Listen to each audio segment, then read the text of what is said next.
friends, Especially here.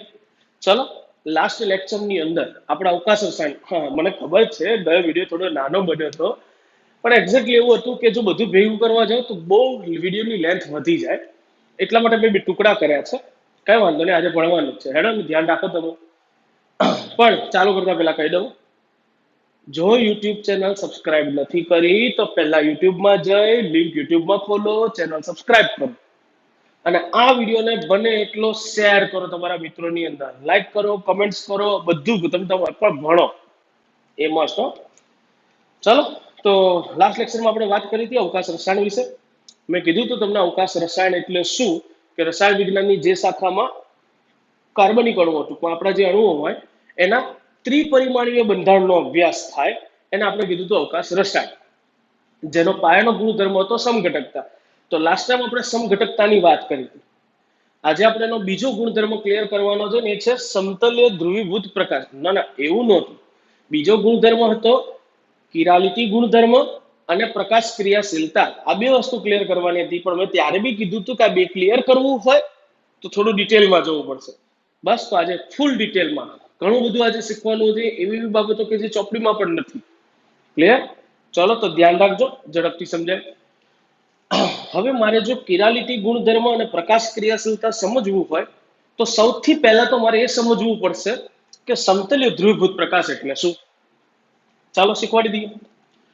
તો બધાને ખબર છે શ્વેત પ્રકાશ, જાનીવાલી પીનારા એટલે, અરે યાર આપણે બીજા ચેપ્ટરમાં બી ભણ્યા હતા 11 સાયન્સના, કે શ્વેત પ્રકાશ અથવા સૂર્યપ્રકાશની અંદર ન્યૂનતમથી લઈ મહત્તમ સુધીની બધી તરંગ લંબાઈ ધરાવતા પ્રકાશના વિકિરણો હોય, જેના લીધે શ્વેત પ્રકાશના જે પણ ઘટક કણ એટલે કે જે પણ ફોટોન્સ છે એ બધા જ જુદા જુદા શક્ય સમતલની અંદર શું કરતા હોય, દોલન. કેમ? કે બધા જ પ્રકારની તરંગ લંબાઈ ધરાવતા પ્રકાશના કિરણો છે, તો એ બધી દિશામાં દોલનો કરવાના ને. હવે જો ભાઈ હું પહેલા કહી દઉં, આ બોર્ડ છે એટલે એ 2D દેખાય, બરાબર? તમે 3D વિચાર કરો, આ મેં જે દોર્યું છે એવું જેમાં શક્ય સમતલ અત્યારે મેં આવી રીતના દોર્યું છે, તો એવી રીતે આમ બી હશે, બધી બાજુ હશે. તો આ મેં જે દોર્યું છે શું છે પેલા એ કહી દઉં, તો આને લખી દઈએ છીએ આપણે શ્વેત પ્રકાશ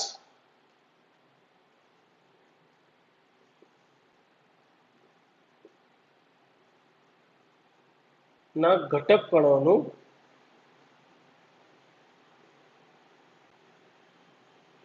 શક્ય સમતલમાં દોલનો. ઘટક કણોના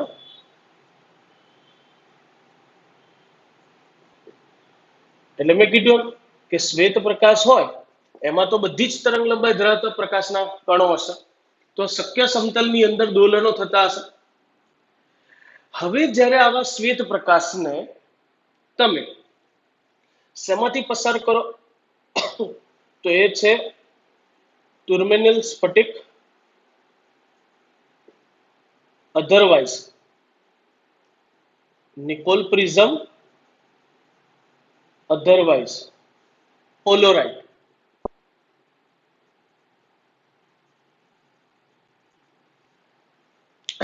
પોલોરાઇઝ્ડ અથવા તો પોલોરાઇડ લખો ને ભાઈ, પોલોરાઇડ. હવે પહેલા તો પ્રશ્ન થશે સાહેબ આ છે શું? અચ્છા, ટુર્મેનિલ સ્ફટિક નિકોલ પ્રિઝમનો ગુણધર્મ પોલોરાઇડ જેવો હોય સાહેબ, તો એવું ના કહેવાય પોલોરાઇડ એટલે બધા એક જ છે ભાઈ. પણ તમને હું પોલોરાઇડ સમજાવું છું, તમને આ બે સમજાઈ જશે. આ પોલોરાઇડ વસ્તુ છે ને એ તમને જોવા મળે લાગે, કારણ કે ટુર્મેનિલ સ્ફટિક ને નિકોલ પ્રિઝમ હું તમને એમ કહું તો એ લેબની અંદર હોય, અને જનરલી ફિઝિક્સ લેબની અંદર આઈ થિંક પ્રેક્ટિકલ આવતો હશે, તમે જોયા હશે. બાકી પોલોરાઇડ એવી વસ્તુ તમે બધા જોઈ શકો. અચ્છા, ઘણા જોઈ બી હશે. તમને બધાને ખબર છે પોલોરાઇડ ચશ્મા આવે છે, હા, જે થોડા એની કિંમતો વધારે હોય છે, પણ પોલોરાઇડ ચશ્મા તમે જોઈ શકો. અચ્છા, એની ખાસિયત બી તમને એમાં ખબર પડી જાય. શું છે પોલોરાઇડ ચશ્માની ખાસિયત? તો એના જે ગ્લાસ હોય ને એ ગ્લાસ એવી રીતના હોય કે તમે ધારો કે રોડ ઉપર જતા હો, તો રોડ ઉપર જાઓ ને ત્યારે સૂર્યનો પ્રકાશ પૃથ્વીની સપાટી પર જેટલી પણ આગળ વસ્તુઓ પડી છે બધા પરથી અથડાઈ અને આપણા આંખમાં પ્રવેશતી હોય. પણ તમે જો પોલોરાઇડ ચશ્મા પહેરીને જોશો ને તો બહારથી આવતો પ્રકાશ ઘટી જાય. કેમ? તો પોલોરાઇડની અંદર એક ચોક્કસ અક્ષ હોય, ત્યાંથી જે કિરણો પસાર થઈ શકે ને એ તમારી આંખમાં પ્રવેશે, બીજા ના પ્રવેશે. એટલે જે વધારાનો પડછાયો, વધારાનો પ્રકાશના કિરણો હોય આ તમારી આંખમાં ના પ્રવેશે એટલે બહુ નુકસાન થાય નહીં. ઘણા કે સાહેબ અમે નહીં જોયું, કઈ નહીં, સિમ્પલ રસ્તો આપું, જોવો જ શું કરવાનું. અને એને તમે પૂછશો ને બધું સમજાવશો. તમે શું કરવાનું? ચશ્માની દુકાન જાઓ, ચશ્માની દુકાનની ક્યાં પોલરાઇડ ચશ્મા બધા આપણે પોલરાઇડ ચશ્મા લેવાના. ચશ્મા બધા જોવાનું, ચશ્મા પહેરીને બધું જોઈ લેવાનું, આમ તેમ કરીને આડું નીચું ઊભું થઈ, બરાબર, કે જેથી કરીને તમને ખબર પડી જાય કે પ્રકાશના અમુક કિરણો તમને દેખાય. આ નહીં, થોડા ભારે બતાવો, ભારે ચશ્મા લઈને જોઈ લેવાનું, બધું બધું જોઈ લેવાનું ટૂંકમાં. ચલો નહીં મેળ પડે, ચલો હું કાલે આવીશ, હું કઈ બહાર નીકળી જાઉં. મફતમાં તમને ખબર પડી જાય પોલોરાઇડ એટલે શું. પણ જો કે મેં તમને સમજાવ્યું એટલે ખ્યાલ તો આવી જ ગયો હશે. તો આ પોલોરાઇડની અંદર જેમ મેં કીધું એમ કે સૂર્યમાંથી પ્રકાશના કિરણો જે પૃથ્વીની સપાટી પર અથડાઈને આપણી આંખમાં પ્રવેશતા હોય એ બધી દિશામાંથી પ્રવેશતા હોય. પણ પોલોરાઇડ ગ્લાસ જે હોય એમાંથી ચોક્કસ દિશામાંથી જ, એટલે કે એક ચોક્કસ અક્ષ પર જ દોલનો પામતા કિરણો હોય ને એ જ આપણી આંખમાં પ્રવેશે. બીજા બધા વધારાના જે હશે એ પ્રવેશશે નહીં. તો મેં અહીંયા અને આના જેવું જ કામ આ બંનેમાં થાય, ટુર્મેલિન સ્ફટિક, નિકોલ પ્રિઝમ અથવા તો પોલોરાઇડ. હવે આ ત્રણમાંથી કોઈ પણ એક વસ્તુ તમે શ્વેત પ્રકાશ જે આવતો હોય એના માર્ગમાં મૂકી દો. તો હું પહેલા જ બોલ્યો કે આ ત્રણે ત્રણની અંદર એક ચોક્કસ અક્ષ જગ્યા હોય કે જ્યાંથી જ પ્રકાશના કિરણો પસાર થઈ શકે. બીજા બધા શક્ય સમતલના દોલનો હોય એ કિરણો એમાંથી પસાર થઈ શકશે નહીં. તો એમાંથી જે બહાર નીકળતો પ્રકાશ હશે એના બધા જ ઘટક કણ એક જ સમતલમાં દોલન કરતા હશે. તો આ બહાર નીકળતો પ્રકાશ દોર્યો લખી દઉં છું નીચે, એક જ શક્ય સમતલમાં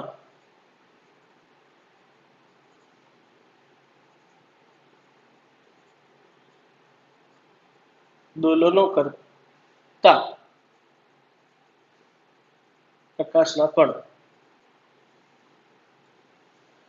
અને આવો જે પ્રકાશ હોય કે જેના બધા જ ઘટક કણ એક જ શક્ય સમતલની અંદર દોલનો કરતા હોય એવા પ્રકાશને જ કહેવાય સમતલીય ધ્રુવીભૂત પ્રકાશ. એટલે આને જ આપણે શું કહીશું? સમતલીય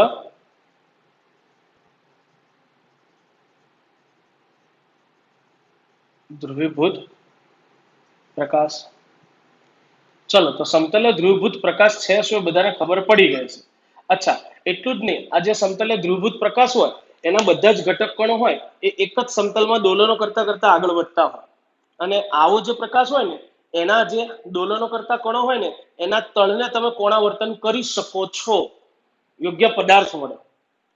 કઈ રીતે? હમણાં આવશે બધું. ભાઈ શાંતિ રાખો યાર. અત્યારે તમને સમતલ્ય ધ્રુવીભૂત પ્રકાશ છે શું એ ખબર પડી કે ના પડી? બહુ ઇઝી વસ્તુ છે. ફરીથી એકવાર રિપીટ કરી દઉં છું. શ્વેત પ્રકાશ કે જેના ઘટક કણો શક્ય સમતલની અંદર દોલન કરતા હોય આવા શ્વેત પ્રકાશને જ્યારે ટુર્મેલિન સ્ફટિક, નિકોલ પ્રિઝમ કે પોલોરાઇડમાંથી પસાર કરવામાં આવે તો નિર્ગમન પામતો પ્રકાશ કે જેના બધા જ ઘટક કણ એક જ શક્ય સમતલમાં દોલનો કરે છે આવા પ્રકાશના કણોને અથવા તો આવા પ્રકાશને સમતલ્ય ધ્રુવીભૂત પ્રકાશ કહે. ચલો, ક્લિયર? ડન. તો આગળ વધીએ. આ સમતલ્ય ધ્રુવીભૂત પ્રકાશની વાત આપણે શીખીએ હવે કિરાલિટી ગુણધર્મ. પહેલા આપણે કિરાલિટી ગુણધર્મ શીખીએ પછી આગળ ચર્ચા કરીએ. ચાલો, તો હવે આપણે જોવો છે કિરાલિટી ગુણધર્મ. આ સમતલ બે એવું બધું ના વિચારતા સાહેબ આ શું છે, આવશે હમણાં બધું યાર, ઉતાવળ બહુ તમારે, ખમો હમણાં બધું જ સમજાવવાનું વાત તમને. તો સમતલ્ય ધ્રુવીભૂત પ્રકાશ તમને બધાને ખ્યાલ આવી ગયો છે. તો હવે આપણે જોઈએ પદાર્થનો કિરાલિટી ગુણધર્મ. બે મ્યુઝિક વગાડવું પડે છો નગર તમે કંટાળી જાવ એમ. બાકી આપણા લેક્ચરમાં કંટાળો ના આવે. ચલો, કિરાલિટી ગુણધર્મ. બે સાહેબ આ છે શું કિરાલિટી ગુણધર્મ? ચલો કહી દો. જનરલી આ કિરાલિટી ગુણધર્મ તમને એવા જ કાર્બનિક સંયોજનમાં જોવા મળે કે જેનો કાર્બન sp3 સંકરણ ધરાવતો હોય. ફરીથી શેમાં જોવા મળશે? તો આના માટે કિરાલિટી ગુણધર્મ માટે ફિક્સ છે કે કાર્બન ફરજિયાત કયું સંકરણ ધરાવતો હોવો જોઈએ? sp3 સંકરણ. લખી જ દઉં છું અહીંયા, કાર્બનિક સંયોજનમાંનો બોલો કોની માનો?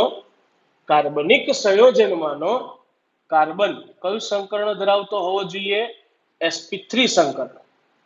યાદ રાખજો ખાસ. અને જ્યારે કોઈ કાર્બનિક સંયોજનમાં રહેલો કાર્બન sp3 સંકરણ ધરાવતો હોય અને આવા કાર્બનની, કયા કાર્બનની? કે કાર્બનિક સંયોજનમાં રહેલો કાર્બન sp3 સંકરણ ધરાવતો હોય ને આવા કાર્બનની ચારેય સંયોજકતામાં, આવા કાર્બન પરમાણુ ચારેય સંયોજકતામાં રહેલા પરમાણુ કે પરમાણુ સમૂહ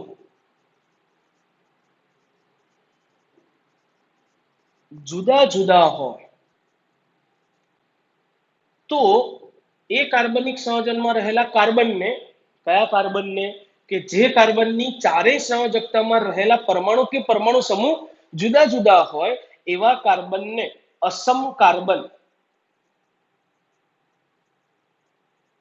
અથવા તો કિરાલ કાર્બન કહે છે.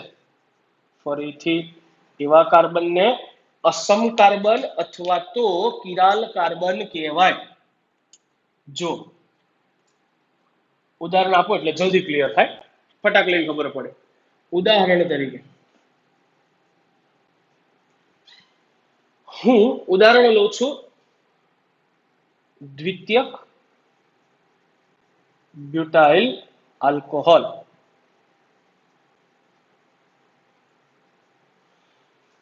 હા, પહેલા તો તમને સામાન્ય નામ લખું. મારે આમાંથી સૂત્ર દોરું છું. દ્વિતીયક બ્યુટાઇલ કીધું છે અને આલ્કોહોલ કીધું છે, એટલે OH સમૂહ ધરાવતો કાર્બન અન્ય કેટલા કાર્બન સાથે હોય? 2. તો મારે જો આનું સૂત્ર લખવું હોય તો આનું સૂત્ર હું અત્યારે અહીંયા લખી દઉં છું. CH3CHOH CH2 CH3 થાય. પણ જનરલી જો કોઈ કાર્બનિક સંયોજનમાં એક કરતા વધારે કાર્બન આવતા હોય ને એ બી sp3 સંકળ ધરાવતા હોય, જેમ કે આ બંધારણો તમે ધ્યાનથી જુઓ તો તમને એવું દેખાશે કે CH3 CH CH2 CH3 લખ્યું તો બધા કાર્બન sp3 સંકળ તો ધરાવે. પણ આમાં કિરાલ કાર્બન કયો? તો પહેલા તો આપણે શીખી લે કિરાલ કાર્બન નક્કી કેવી રીતે. તો હું જરા આનું બંધારણ આમ વિસ્તૃત કરીને દોરું. તો વિસ્તૃત કરીને દોરું શું લખાય? CH3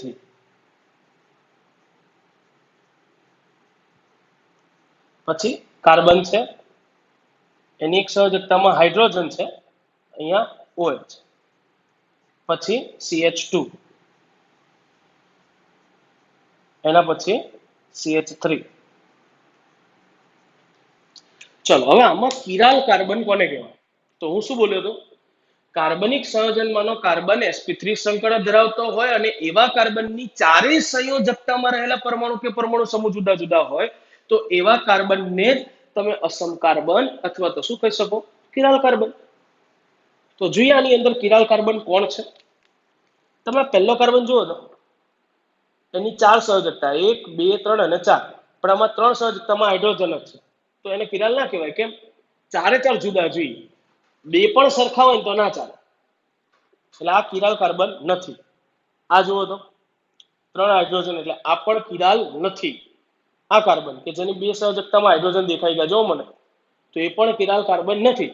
પણ આ જુઓ તો કાર્બન, આ કાર્બનમાં sp3 સંકરણ થાય છે, 4 બંધ. એક સંયોજકતામાં કોણ છે? હાઇડ્રોજન. બીજી સંયોજકતામાં કોણ છે? OH. ત્રીજી સંયોજકતામાં આવા બંધની હારે જે જોડાયું આખું ગણાય, એટલે ત્રીજી સંયોજકતામાં કોણ છે? મિથાઇલ. અને ચોથી સંયોજકતામાં આખું ગણો તો આખું શું થાય? CH2 CH3 એટલે ઇથાઇલ. એક બાજુ મિથાઇલ, એક બાજુ ઇથાઇલ. ઘણા કહેશે કે સાહેબ આ કાર્બન અન્ય 2 કાર્બન સાથે, ખાલી પરમાણુ જ જોવાનું. મેં શું લખ્યું છે? જો પરમાણુ જોડાયેલો હોય તો પરમાણુ જુઓ, જો પરમાણુનો સમૂહ જોડાયેલો હોય તો આખો સમૂહ જોવાનો.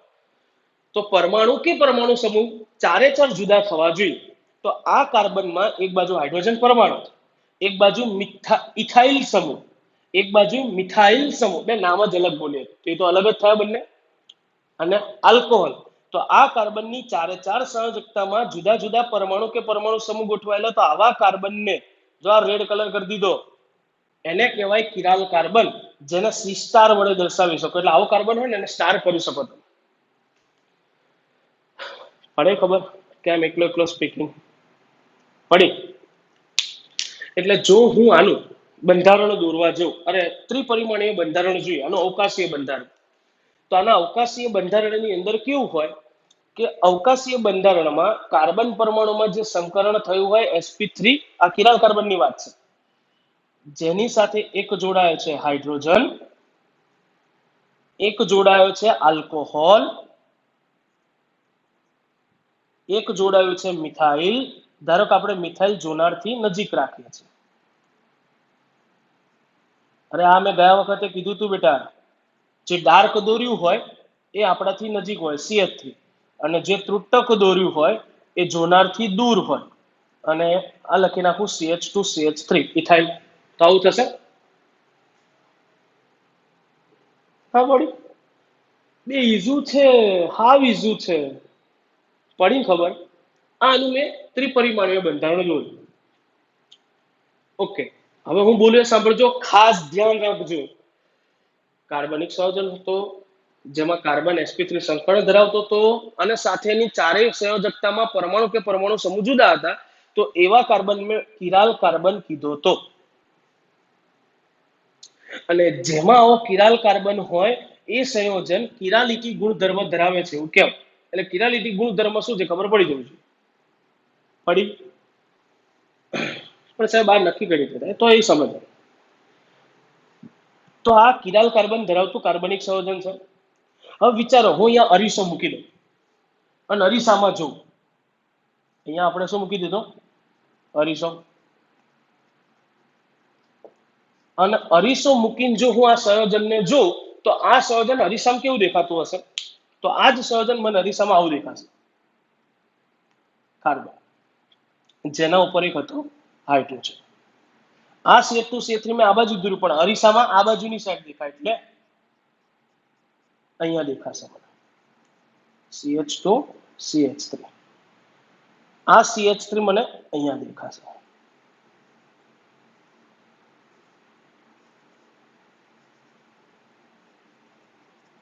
અને આ OH છે પેલી બાજુ દેખાશે. ટૂંકમાં જેમાં આવો કિરાલ કાર્બન હોય, સોરી ફરીથી દોર દઉં છું, કિરાલ કાર્બન હોય એવા કિરાલ કાર્બન ધરાવતા કાર્બનિક સંયોજનનું જો હું અરીસા વડે પ્રતિબિંબ મેળવું, તો હું આ પ્રતિબિંબને ધારો કે ઉઠાઈને આની ઉપર અધ્યારોપિત કરું. આ પ્રતિબિંબને ઉઠાઈને આની ઉપર અધ્યારોપિત કરું. બોલો બંને એક જેવા થશે? એટલે એકબીજા, જેમ કે હું એવું કહેવા માંગુ છું, આપણે એક હાથ હોય, હવે આને હું અરીસામાં જોઉં તો અરીસામાં આ જ હાથ મને કેવી રીતે દેખાવાનો? આવી રીતે. અને હવે આને હું આની ઉપર અધ્યારોપિત કરું તો શું બંને અધ્યારોપિત થઈ જાય ખરા? ના થાય. બંનેના વિન્યાસ જો અલગ પડ્યા, દેખાય છે? તો આવા સંયોજન કે જેમાં કિરાલ કાર્બન હોય, આવા કિરાલ કાર્બન ધરાવતા કાર્બનિક સંયોજનોને પ્રતિબિંબી સમઘટક મળે. આવા જે સમઘટક હોય એને પ્રતિબિંબી સમઘટક કહેવાય. ફરીથી બોલું છું, આવા સમઘટકોને શું કહેવાય? પ્રતિબિંબી સમઘટકો, કે જેઓને એકબીજા પર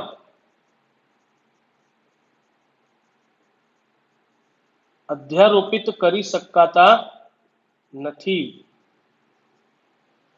એટલે એ બંને એકબીજા ઉપર અધ્યારોપિત થાય નહીં. ચલો લાઈવ સમજાવી દઉં તમારે જોયું કોણ. ધારો કે આનું આ ત્રિપરિમાણીય બંધારણ દોર્યું હતું, ક્લિયર? તો આપણે સમજી લે કંઈક આવું છે, દેખાય? હવે વિચારો, આ જે દેખાય CH2 CH3, બરોબર. ચલો હવે જોજો. ભગવાને બે જ હાથ આપ્યા હોય એટલે થોડું ડિસ્ટર્બન્સ રહે. હા, આ રેડ કલર જે છે, રેડ કલર એ CH2 CH3 છે.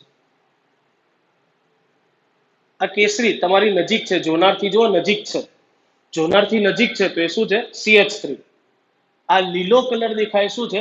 ઓઇલ. અને ઉપર આપણો વ્હાઇટ છે હાઇડ્રોજન. હવે જો હું અહીંયા અરીસો મૂકી દઉં અને આને જોવાનો પ્રયત્ન કરું, તો જો મેં અરીસો મૂક્યો જ છે, તમને અરીસામાં આ જ અણુ દેખાશે. દેખાય છે અરીસામાં? આ અરીસામાં આમ જરા આમ સામે લાવી દો. તો અરીસા મૂકો તો આવી રીતે પ્રતિબિંબ મળે. દેખાય? આ લીલો કલર જો આ બાજુ છે ને પેલી બાજુ છે. બે અરીસામાં આવું સમજી ગયા અંદર.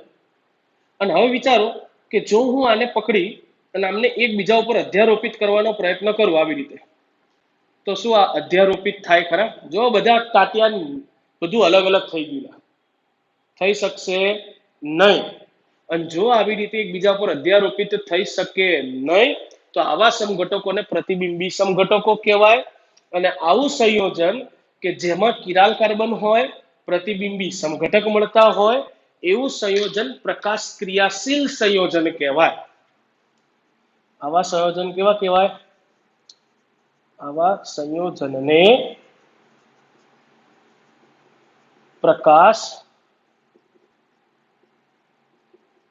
ક્રિયાશીલ સંયોજન કહે છે. અને જે સંયોજન આવા પ્રકાશ ક્રિયાશીલ હોય, કે જેમને આવા પ્રતિબિંબી સમઘટકો મળતા હોય, જેમને અધ્યારોપિત કરી શકાતા ન હોય, એટલે કે પ્રકાશ ક્રિયાશીલ હોય, તો એવા સંયોજનો હંમેશા સમતલીય ધ્રુવીભૂત પ્રકાશનું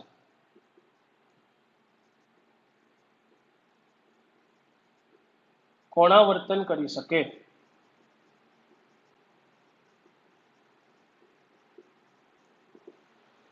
એટલે આવા સંયોજનો જે હોય કે જેમાં કિરાલ કાર્બન આવેલો હોય, જેને પ્રતિબિંબી સમઘટકો હોય, અધ્યારોપિત થતા નથી, તો આવા જે પ્રકાશ ક્રિયાશીલ સમઘટકો હોય એ સમતલ્ય ધ્રુવીભૂત પ્રકાશનું શું કરી શકે?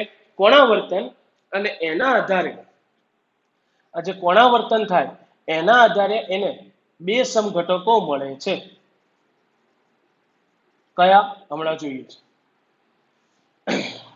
પહેલા તો હું શું કહેવા માંગુ છું, કિરાલિટી ગુણધર્મ શું છે ખબર પડવી જોઈએ. અને આવા જે કિરાલ કાર્બન ધરાવતા સંયોજનો હોય હંમેશા પ્રકાશ ક્રિયાશીલ હોય. અંડરલાઈન કરી દઈએ આપણે. આ લખ્યું મેં અહીંયા. આવા સંયોજન હંમેશા કેવા હોય? પ્રકાશ ક્રિયાશીલ. જેના લીધે હંમેશા સમતલ્ય ધ્રુવીભૂત પ્રકાશનું શું કરી શકે? કોણાવર્તન. અને કોણાવર્તન થાય ને એના આધારે એના બે સમઘટકો પડે. કઈ રીતે પડે, શું છે, કેવા સમઘટકો, એના વિશે આપણે ચર્ચા કરીએ. પણ કિરાલિટી ગુણધર્મ ખબર પડવી જોઈએ. જે સંયોજનમાં આવો કાર્બન ન હોય, આવો કાર્બન એટલે કેવો કાર્બન? કે જેમાં sp3 સંકળ થતું હોય પણ ચારે ચાર સંયોજકતા જુદી જુદી હોય નહીં, તેવા સંયોજનને અકિરાલ કહેવાય. અને જેમાં કિરાલ કાર્બન હોય એને કિરાલ સંયોજન કહેવાય. એટલે આવું સંયોજન કે જેમાં એક બી કિરાલ કાર્બન હોય તો એ કિરાલ સંયોજન હોય. અને એના લીધે એના જે અવકાશીય બંધારણો મળવાના, એના બે પ્રતિબિંબી સમઘટકો મળે. પડી ખબર? યાદ કરો, આપણે SN1 પ્રક્રિયામાં કયું ઉદાહરણ લીધું હતું? તૃતીયક બ્યુટાઇલ આલ્કોહોલ. હવે તૃતીયક બ્યુટાઇલ બોલું તો એ તૃતીયક બ્યુટાઇલ આલ્કોહોલ અહીંયા ખાલી સમજૂતી આપું તો એમાં લખતા હતા CH3 અને છેલ્લે નિપજ મળતી હતી આલ્કોહોલ, એટલે તૃતીયક બ્યુટાઇલ આલ્કોહોલ મળતી હતી ને, પ્રક્રિયક તરીકે લીધું તો બ્રોમાઇડ. આ ચલો બ્રોમાઇડ આપો. તો આપણા જે તૃતીયક બ્યુટાઇલ બ્રોમાઇડ હોય ને, એમાં વિચારો આ કાર્બન sp3 સંકળ ધરાવે પણ 3 હાઇડ્રોજન આવી ગયા, કિરાલ નથી. આમાંય 3 હાઇડ્રોજન, કિરાલ નથી. આમાંય 3 હાઇડ્રોજન, કિરાલ નથી. હા, એક તો બ્રોમિન જ છે. પણ આ કાર્બન જુઓ તો sp3 સંકળ ધરાવે, એક સંયોજકતામાં બ્રોમિન છે, બીજી સંયોજકતામાં તમારે આખું પરમાણુ સમૂહ લેવો પડે એટલે મિથાઇલ.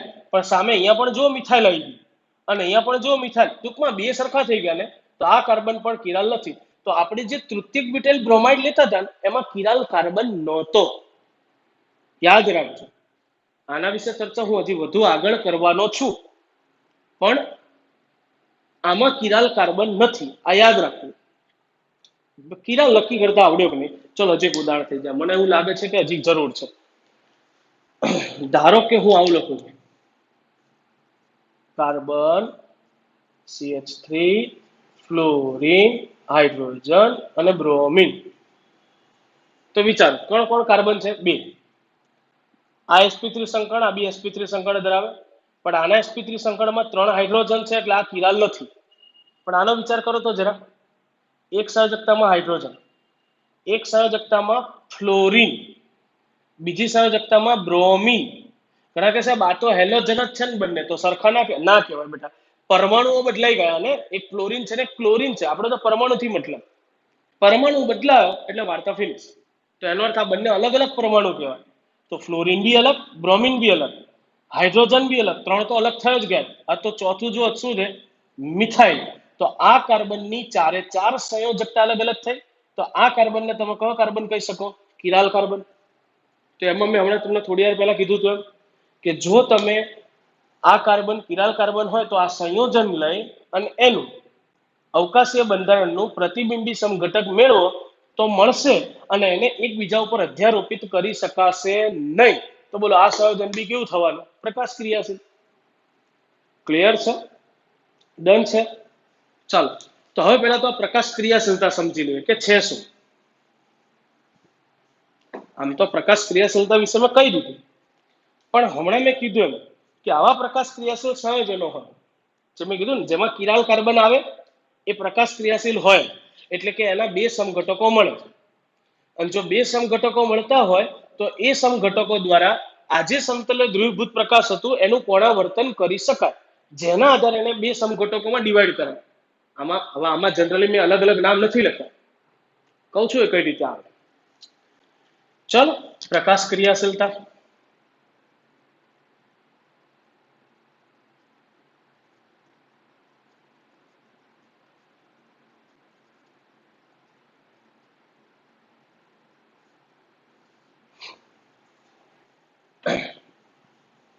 પ્રકાશ ક્રિયાશીલતા નક્કી કરવા માટે આમ તો ખરેખર વપરાતું જે સાધન છે, સાધનને કહેવાય પોલરીમીટર. હવે એ સાધનની રચના છે ને એ આખી આવી હોય. આજે આખું દોર્યું છે ને મેં, એટલા માટે આને મેં કમ્બાઈન આ દોરી પહેલા રાખી દઉં, કારણ કે આખી સાધનની રચના છે. એની અંદર બધા જ સ્પેર પાર્ટ ફિટ હોય. ચલો શું છે જોઈએ આપણે. પહેલા તો ફરીથી એક વખત આગળ જઉં છું, સાંભળજો. મેં શું કીધું હતું? જે સંયોજનોમાં કિરાલ કાર્બન આવતો હોય એને 2 પ્રતિબિંબી સમઘટકો મળે, લખ્યું છે, જેમને એકબીજા ઉપર અધ્યારોપિત કરી શકાતા નથી. અને આવા સંયોજન જ્યાં પ્રતિબિંબી સમઘટકો મળે, યાદ કરો આપણે દ્વિબંધ મળતા હતા ને, દ્વિબંધમાં 2 સમઘટકતા હતી, તો એકને સિસ નામ આપતા હતા ને એકને ટ્રાન્સ. તો એવી રીતે આ છે દ્વિતીયક બ્યુટાઇલ આલ્કોહોલ, આ બી દ્વિતીયક બ્યુટાઇલ આલ્કોહોલ, આ બી દ્વિતીયક બ્યુટાઇલ આલ્કોહોલ. પણ બંનેના નામને મારે અલગ તો પાડવા કે નહીં? તો આવા જે સમઘટકો મળ્યા હોય ને બંને, એ બંને પ્રતિબિંબી સમઘટકો પ્રકાશ ક્રિયાશીલ હોય. તો આવા સમઘટક કેવી પ્રકાશ ક્રિયાશીલતા ધરાવે? આ બંને પ્રકાશ ક્રિયાશીલ છે, પણ કેવી પ્રકાશ ક્રિયાશીલતા દર્શાવે એના આધારે એને 2 ભાગમાં વહેંચી શકાય. એટલે 2 ભાગમાં એટલે મીન્સ આ કેવું સંયોજન હશે એ જાણી શકાય. એ જાણવા માટે કયા સાધનનો ઉપયોગ થાય? પોલરીમીટર. શું કરવાનું હોય તો સમજો, આ જે સમઘટક છે, આ સમઘટક પ્રકાશ ક્રિયાશીલ છે, પણ આની પ્રકાશ ક્રિયાશીલતા કેવી હશે એ મારે જાણવું છે. તો આ પદાર્થને પકડી અને પોલરીમીટર સાધન જે હોય એમાં પોલરીમીટર નળી હોય. એટલે આ જે દોર્યું છે એ પોલરીમીટર નળી અથવા પોલરીમીટર ટ્યુબ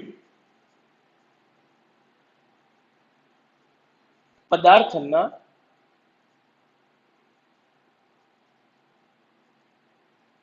ચોક્કસ જથ્થાને ભરવામાં આવે. આની પ્રકાશ ક્રિયાશીલતા જાણવી હોય તો આની ચોક્કસ સાંદ્રતામાં લઈ અને એ પદાર્થના નળીની અંદર ભરવામાં આવે. ચલો, તો અહીંયા મેં પદાર્થ ભરી દીધો છે દ્વિતીયક બ્યુટાઇલ આલ્કોહોલ આવડો. અને હવે સ્વિચ ચાલુ કરીએ એટલે શ્વેત પ્રકાશ નિકોલ પ્રિઝમમાંથી પસાર થશે અને સમતલ ધ્રુવીભૂત પ્રકાશ મળશે. આ સમતલ ધ્રુવીભૂત પ્રકાશ હવે આ નળીમાં ભરેલો પદાર્થ જે હોય એમાંથી પસાર થશે. જ્યારે આ સમતલ ધ્રુવીભૂત પ્રકાશ નળીમાંથી પસાર થશે ત્યારે એ જે એક જ શક્ય સમતલમાં દોલન કરતા હતા ને એનું કોણાવર્તન થશે. કાં તો જમણી બાજુ કોણાવર્તન થશે કાં તો ડાબી બાજુ? પડે છે ખબર કે નથી પડતી? પહેલા આપણો જે પ્રકાશ હતો એ આવી રીતે આ જે દોર્યું છે મેં સીધે સીધો જતો હશે.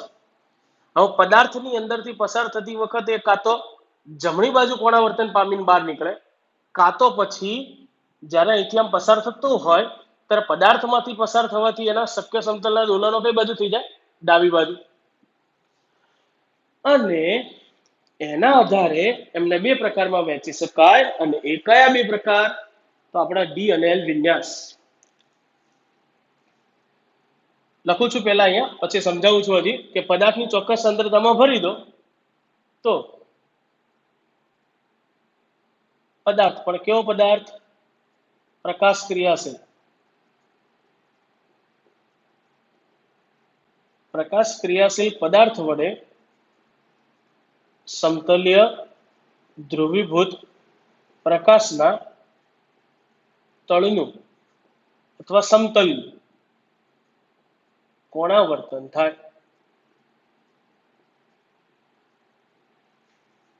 અને આ જે કોણાવર્તન થાય એ કોણાવર્તન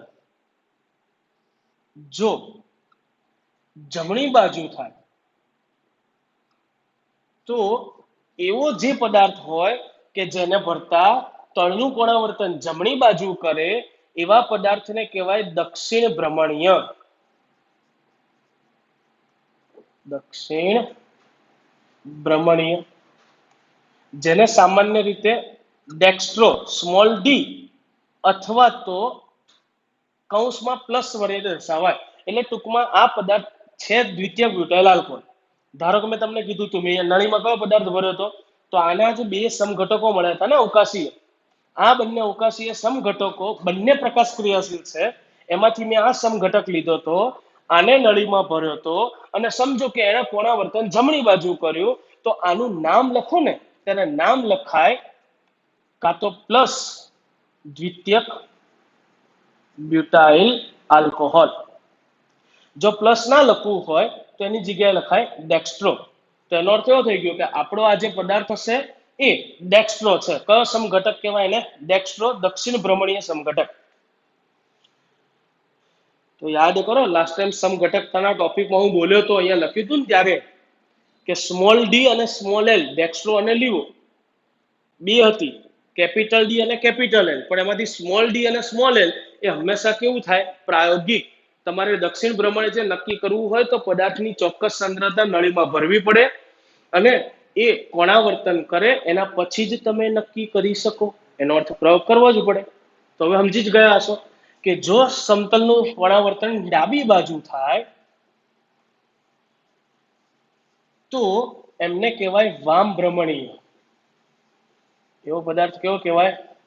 વામ ભ્રમણીય. એટલે ધારો કે મેં આવડવા નાખ્યો તો, ઉદાહરણ આપું છું ખાલી કે ધારો કે આ પદાર્થ મેં આની અંદર ભર્યો અને શક્ય સમતલનું દોલન જેમ સીધું થતું એની જગ્યાએ ડાબી તરફ કોણાવર્તન થયું, તો એને વામ ભ્રમણીય એટલે કે લીવો. અધરવાઇઝ શેના વડે દર્શાવાય? માઇનસ વડે. તો બોલો આનું નામ લખવું હોય તો કાં તો કૌંસમાં માઇનસ કરી અથવા તો લીવો દ્વિતીયક બ્યુટાઇલ આલ્કોહોલ. બોલો પડી કે ના પડી? પડી. હજુ થોડું ઊંડે જઈએ. આ વસ્તુની જરૂર આપણે પડવાની છેક 12મા ધોરણના જૈવિક અણુઓ ચેપ્ટરમાં. આઈ થિંક 14મું ચેપ્ટર છે આપણું, પણ અત્યારે શીખવાડું છું એટલે ધ્યાન રાખજો. ઘણા કે સાહેબ એ તો ખબર પડી કે ભાઈ કિરાલ કાર્બન હોય એ પદાર્થને આવા બે સમઘટકો મળવાના જેમને પ્રતિબિંબી સમઘટકો કહેવાય, જેમાંનો એક સમઘટક કાં તો ડેક્સ્ટ્રો હશે કાં તો લીવો હશે. કારણ કે આ પદાર્થ કે જેમાં કિરાલ કાર્બન હોય એ હંમેશા કેવો હોય? પ્રકાશ ક્રિયાશીલ. જેથી એ સમતલે ધ્રુવીભૂત પ્રકાશનું શું કરવાનો છે? કોણાવર્તન. પણ સાહેબ આ ડેક્સ્ટ્રો કે લીવો છે, દક્ષિણ ભ્રમણીય કે વામ ભ્રમણીય, અહીંયા જે કોણાવર્તન કરે છે એ મૂલ્ય કઈ રીતે નક્કી થતું હશે? તો હું બોલું છું શબ્દ સાંભળો. પ્રકાશ ક્રિયાશીલ પદાર્થ વડે સમતલ્ય ધ્રુવીભૂત પ્રકાશ જે હોય એનું જે કોણાવર્તન થાય એ કોણાવર્તનના મૂલ્યને તેનું પરિભ્રમણ મૂલ્ય કહેવાય. ફરીથી કહું છું, શું કીધું મેં? સમતલ્ય ધ્રુવીભૂત પ્રકાશના કોણાવર્તનના મૂલ્યને તે પદાર્થનું પરિભ્રમણ મૂલ્ય કહે છે, જેને આલ્ફા વડે દર્શાવાય. પરિભ્રમણ મૂલ્યને શેના વડે દર્શાવાય? આલ્ફા. અને જનરલી આ પરિભ્રમણ મૂલ્ય કઈ રીતે નક્કી થાય? તો એ નક્કી કરવા માટે જનરલી આવું સૂત્ર વપરાય, 90 માઇનસ થીટા. શું છે સાહેબ, કઈ ખબર ના પડી? જો હજી બી કહું છું કે આ ટોપિક છે ને હું ફૂલ ડિટેલમાં જઈ રહ્યો છું અને એના વિશેની ડિટેલમાં માહિતી આપું છું. તમારી ચોપડીમાં ક્યાંય નહીં બાપા, ગોતી ગોતીને મળી જશો નહીં મને, પણ સમજવું જરૂરી છે. કેમ? આગળ જતા ટોપિક કામ લાગવાનો. કે ત્યાં પરિભ્રમણ મૂલ્ય આવે તો મારે એવું ખબર ગોખી મારો, આપણે ગોખવું નથી, કઈ રીતે આવે છે સમજી લો. જનરલી કેવું હોય, ધારો કે અહીંયા પદાર્થ આપણે જે ભર્યો હતો એ કેવો પદાર્થ હતો? આપણો પ્રકાશ ક્રિયાશીલ પદાર્થ હતો. પ્રકાશ ક્રિયાશીલ પદાર્થ ભર્યો હોય ને તો એ સમતલ ધ્રુવભૂત પ્રકાશનું કોણાવર્તન કરે. પણ ધારો કે અહીંયા ભરેલો પદાર્થ એ પ્રકાશ ક્રિયાશીલ નથી, એટલે આપણે અહીંયા જે ધારો કે દ્વિતીયક બ્યુટાઇલ આલ્કોહોલ ભર્યું હતું ને એની જગ્યાએ હમણાં મેં ઉદાહરણ લીધું હતું તૃતીયક બ્યુટાઇલ આલ્કોહોલ, જે પ્રકાશ ક્રિયાશીલ નથી. કેમ નથી? કારણ કે એમાં કિરાલ કાર્બન નહોતો. એટલે યાદ રાખજો, જેમાં કિરાલ કાર્બન હોય એ પ્રકાશ ક્રિયાશીલ જ હોય, પણ કિરાલ કાર્બન નથી તો એમાં પ્રકાશ ક્રિયાશીલતા હશે નહીં. શેમાં? તૃતીયક બ્યુટાઇલ આલ્કોહોલ. તો જો હું અહીંયા તૃતીયક બ્યુટાઇલ આલ્કોહોલ ભરું તો થવાનું શું? એ પ્રકાશ ક્રિયાશીલ નથી, તો આપણા જે પ્રકાશના કિરણો આવતા હતા ને એ પોલરીમીટર નળીમાંથી પસાર થઈને બી સીધા જ બહાર આવે. હવે સીધા બહાર આવે તો અહીંયા એક ધ્રુવક મૂકેલો હોય. આ જે દોર્યું છે ને એ ધ્રુવક છે અને ત્યાંથી તમે જોઈ શકો. એટલે આખું સાધન છે, જેમ પેલું સૂક્ષ્મદર્શક યંત્ર નહીં હોતું એના જેવું, કે તમે પદાર્થ ભરી દીધો, પ્રકાશ આવતો હતો તો એ પ્રકાશ સીધો બહાર આવે તો આ ધ્રુવક હોય ને એ ધ્રુવકમાંથી બી સીધો બહાર નીકળે. એટલે અહીંથી તમે જો ને તો તમને પ્રકાશ દેખાય. પણ જ્યારે અહીંથી પસાર થાય, મેં પહેલા કયો પદાર્થ મૂક્યો હતો? જે પ્રકાશ ક્રિયાશીલ નહોતો, એટલે સીધો પસાર થયો તો તમને પ્રકાશ દેખાય. પણ જો અહીંયાથી તળનું કોણાવર્તન થઈ ગયું હોત, હવે તળનું કોણાવર્તન થઈ જાય ને તો આ ધ્રુવક હોય ને ધ્રુવકમાંથી પ્રકાશ બહાર ના નીકળે. એટલે આ તો કેવી ઘટના થઈ જનરલી, કે ધારો કે તમને બધા અત્યારે મને જોઈ શકો છો, કેમેરાની સામે ઊભો છું, બરોબર? તો ધારો કે આ પ્રકાશ છે. હવે સમજી લો કે એક જ સીધી લાઈન હોય તો આ બધો પ્રકાશ આમ એક સીધી લાઈનમાંથી બહાર નીકળી જતો હોય. ક્લિયર? પણ જો આનું કોણાવર્તન કાં તો જમણી બાજુ થતો હોત, હવે જો જમણી બાજુ કાં તો ડાબી બાજુ, જો જમણી બાજુ થાય અને એક જ સીધી લાઈનમાંથી એમ પસાર થવાનો થઈ શકે? બે આમ સીધું હોય, આજે આંગળી દોરીને એટલું જ છિદ્ર છે, સમજો, એટલું જ ઊભું છિદ્ર છે જેમાંથી તમે જોઈ શકો છો. તો જ્યારે આ પ્રકાશ અહીંથી બહાર આવતો હતો ને, જો પ્રકાશ ક્રિયાશીલ સંયોજન નથી ભર્યું તો આ એમાંથી સીધો પસાર થઈને બહાર નીકળી ગયો તો તમને પેન દેખાય. પણ હવે શું થાય? જો પ્રકાશ ક્રિયાશીલ સંયોજન ભરું છું તો એ આનું કોણાવર્તન કરી નાખશે. કોણાવર્તન કરશે શું થશે? અટકી જશે પ્રકાશના દોલનો અહીંયા અટકી ગયા ને ભાઈ, તો અહીંયાથી બહાર નીકળવાના નથી, તો તમને અહીંયાથી દેખાશે નહીં. હવે જો તમે કોઈ પદાર્થ અહીંયા ભર્યો છે કે જે પ્રકાશ ક્રિયાશીલ છે, એ તળનું કોણાવર્તન જમણી બાજુ કરે છે, તો ધ્રુવક વડે તમને એ દેખાતું નથી, પણ એ જોવા માટે તમે ધ્રુવકને ફેરવો છો. આમ હતું, અહીંથી આવતું હતું, સીધું પસાર થઈ જતું હતું. પણ જો તળનું કોણાવર્તન જમણી બાજુ થયું તો હવે એ બહાર નીકળતા નથી, કિરણો તમને દેખાતા નથી. એ જોવા માટે તમે શું કરશો? ધ્રુવકને ગોળ ફેરવો. ધ્રુવકને તમે આમ ફેરવ્યો તો હવે પ્રકાશના કિરણો બહાર નીકળી ગયા, હવે તમને દેખાશે.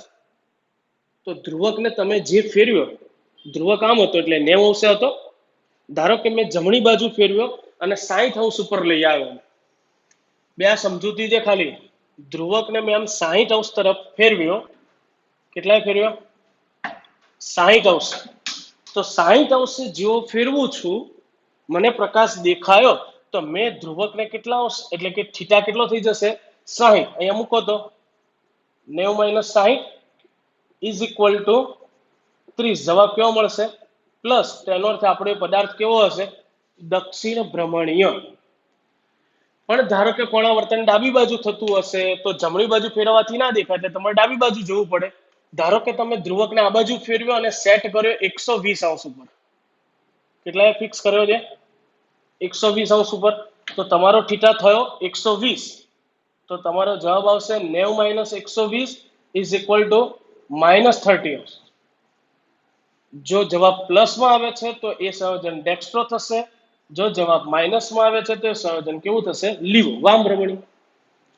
અને આ જે મૂલ્ય હોય ને, પ્લસ અથવા તો માઇનસ જે પણ મૂલ્ય મળે, એ મૂલ્યને તે જે પણ સંયોજન હોય એનું શું કહેવાય? પરિભ્રમણ મૂલ્ય. એનું અત્યારથી કહી રાખું, starch. You know about that starch? એ ખાંડ લા, સુક્રોઝ. સોરી, ખાંડ, ખરે મારી મિસ્ટેક હો ભાઈ. સ્ટાર્ચ અલગ વસ્તુ છે ને, હું જે વાત કરું સુક્રોઝ ની વાત કરું. Sorry, my mistake.